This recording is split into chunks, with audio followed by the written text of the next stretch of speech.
Macron a fait le point sur la recherche de traitements contre le coronavirus, notamment avec le controversé professeur Raoult.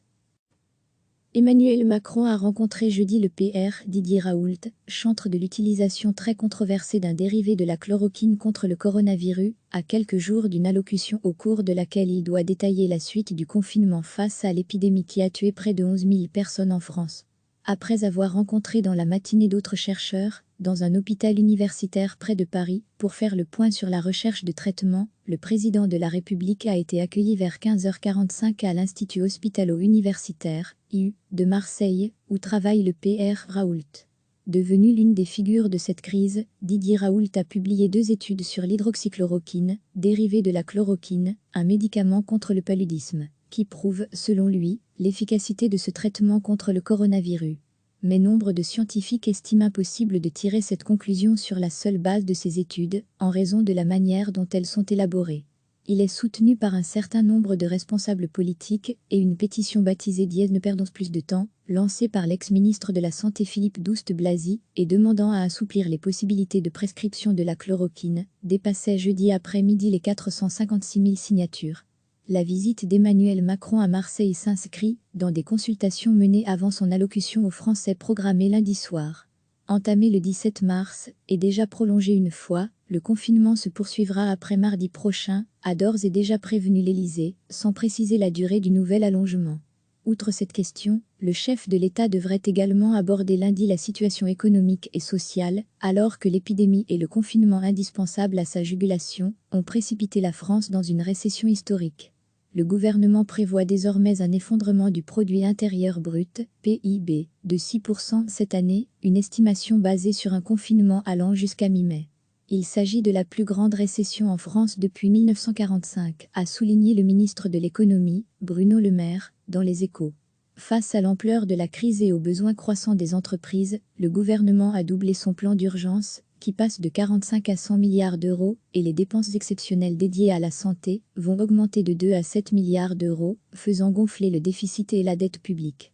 En ce jeudi saint, en France comme à travers le monde, les croyants se préparent à passer le week-end de Pascal confinés, privés de messes et de larges réunions pour ce temps fort de leur vie spirituelle et familiale.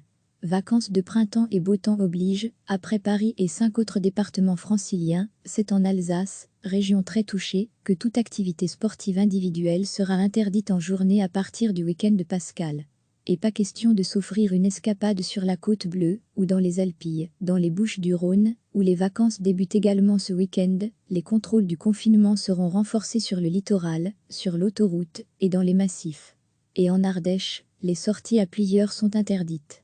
Dans le cadre d'un contrôle du confinement, un trentenaire est mort mercredi soir à Béziers, Hérault, où un couvre-feu est en vigueur, après une interpellation difficile par la police municipale, selon le parquet. Une enquête pour homicide involontaire est en cours.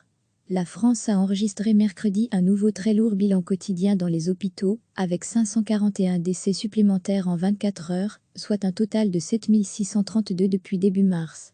S'y ajoutent 3 237 morts déjà recensés dans les EHPAD et établissements médico-sociaux, soit un total de 10 869 décès. Dans les hôpitaux, 7 148 patients gravement atteints sont en réanimation, signe que l'épidémie est toujours très active, selon le directeur général de la Santé, Jérôme Salomon. 3e CHU de France, les hôpitaux de Marseille craignent un relâchement des comportements à l'approche du long week-end. Si le confinement n'est pas respecté, tout le gain qu'on a eu risque de se perdre, a alerté l'un de leurs dirigeants, le PR Dominique Rossi. En Île-de-France, afin de soulager un système hospitalier toujours en très forte tension, avec plus de 2600 personnes en réanimation, de nouvelles évacuations de malades auront lieu vendredi vers l'Aquitaine. La morgue provisoire installée dans un hall du marché de Rungis, près de Paris, a suscité un début de polémique en raison des tarifs controversés demandés aux familles par l'opérateur privé qui la gère. Le ministre de l'Intérieur Christophe Castanet a demandé un contrôle, jugeant la situation anormale. Sur le front de la recherche, les essais cliniques se poursuivent. Pour l'essai Discovery, qui figure parmi ceux présentés à Emmanuel Macron jeudi matin à l'hôpital du Kremlin-Bicêtre et qui porte sur 4 traitements possibles, les premières tendances ne sont pas attendues avant fin avril. En revanche, un essai clinique qui prévoyait d'administrer à des malades une solution issue du sang de ver marin pour tenter de soulager leur détresse respiratoire a été stoppé jeudi. Son autorisation a été retirée dans l'attente d'une nouvelle évaluation. La France poursuit aussi ses efforts pour s'approvisionner en masques pour les soignants et malades, des protections convoitées par l'ensemble de la planète, alors que l'épidémie continue de s'étendre. En revanche, le ministre de l'Intérieur a demandé au préfet de faire retirer les arrêtés pris par des maires pour rendre obligatoire le port du masque dans la rue pendant le confinement, évoquant un sujet problématique qui n'est pas médicalement démontré. Et la justice administrative a suspendu l'arrêté pris par le maire de Sceaux, Hauts-de-Seine, qui imposait à ses administrés de sortir visage couvert, pointant une atteinte grave à la liberté fondamentale d'aller et de venir, et à la liberté personnelle. Recevez chaque matin l'essentiel de l'actualité. Emmanuel Macron a rencontré jeudi le PR Didier Raoult, chantre de l'utilisation très controversée d'un dérivé de la chloroquine contre le coronavirus, à quelques jours d'une allocution au cours de laquelle il doit détailler la suite du confinement face à l'épidémie qui a tué près de 11 000 personnes en France. Après avoir rencontré dans la matinée d'autres chercheurs, dans un hôpital universitaire près de Paris, pour faire le point sur la recherche de traitement, le président de la République a été accueilli vers 15h45 à l'Institut hospitalo-universitaire, IU, de Marseille, où travaille le PR Raoult. Devenu l'une des figures de cette crise, Didier Raoult a publié 2 études sur l'hydroxychloroquine, dérivée de la chloroquine, un médicament contre le paludisme, qui prouve, selon lui, l'efficacité de ce traitement contre le coronavirus. Mais nombre de scientifiques estiment impossible de tirer cette conclusion sur la seule base de ces études, en raison de la manière dont elles sont élaborées. Il est soutenu par un certain nombre de responsables politiques et une pétition baptisée Dièse ne perdons plus de temps, lancée par l'ex-ministre de la Santé Philippe Douste-Blazy et demandant à assouplir les possibilités de prescription de la chloroquine, dépassait jeudi après-midi les 456 000 signatures. La visite d'Emmanuel Macron à Marseille s'inscrit dans des consultations menées avant son allocution aux Français programmée lundi soir. Entamé le 17 mars et déjà prolongé une fois, le confinement se poursuivra après mardi prochain, a d'ores et déjà prévenu l'Élysée, sans préciser la durée du nouvel allongement. Outre cette question, le chef de l'État devrait également aborder lundi la situation économique et sociale, alors que l'épidémie et le confinement indispensable à sa jugulation ont précipité la France dans une récession historique. Le gouvernement prévoit désormais un effondrement du produit intérieur brut, PIB, de 6% cette année, une estimation basée sur un confinement allant jusqu'à mi-mai.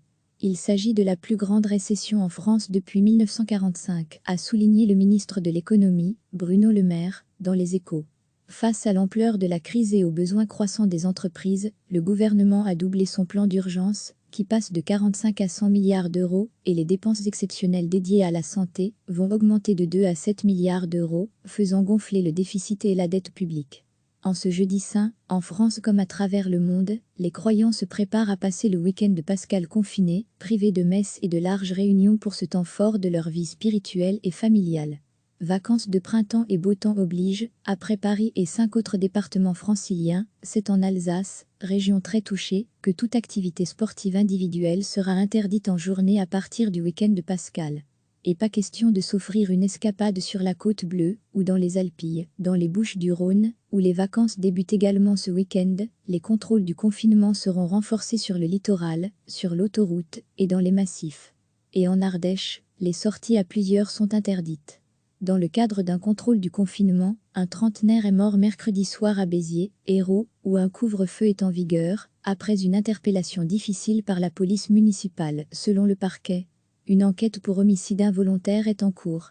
La France a enregistré mercredi un nouveau très lourd bilan quotidien dans les hôpitaux, avec 541 décès supplémentaires en 24 heures, soit un total de 7 632 depuis début mars.